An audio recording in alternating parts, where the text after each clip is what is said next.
আসসালামু আলাইকুম। আজ তোমাদের দেখাবো মোচার বড়া। তো চলো, এই যে হচ্ছে আমাদের গাছ থেকে পাড়া মোচাটা বেছে ধুয়ে নিয়েছি, তারপর সিদ্ধ করে ঝরা দিয়ে তারপর হচ্ছে পাটায় আমি বেটে নিয়েছি। আমি হাতেই পাটায় বেটেছি। পরে আমি অফ ক্যামেরায় ডাল ভিজিয়ে রেখেছিলাম, সেটাও আমি আধা বাটা করে নিয়েছি। দুটাই আমার বাটা হয়ে গেছে।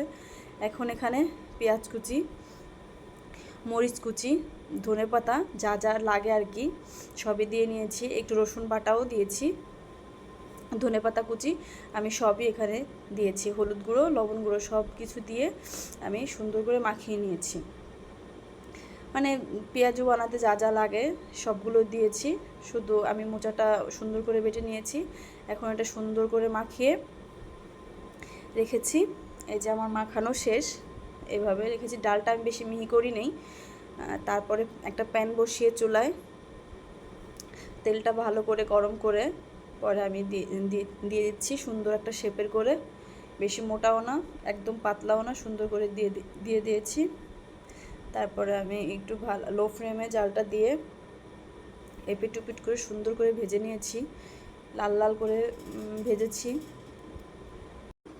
এই তো প্রায় আমার ভাজা শেষ। এটা বাড়িতে বানিয়ে খেতে আমার খুবই ভালো লাগে। এটা আমি মাঝে মাঝেই বানিয়ে খাই। আপনার যদি ভালো লেগে থাকে আপনারাও একবার ট্রাই করে দেখতে পারেন।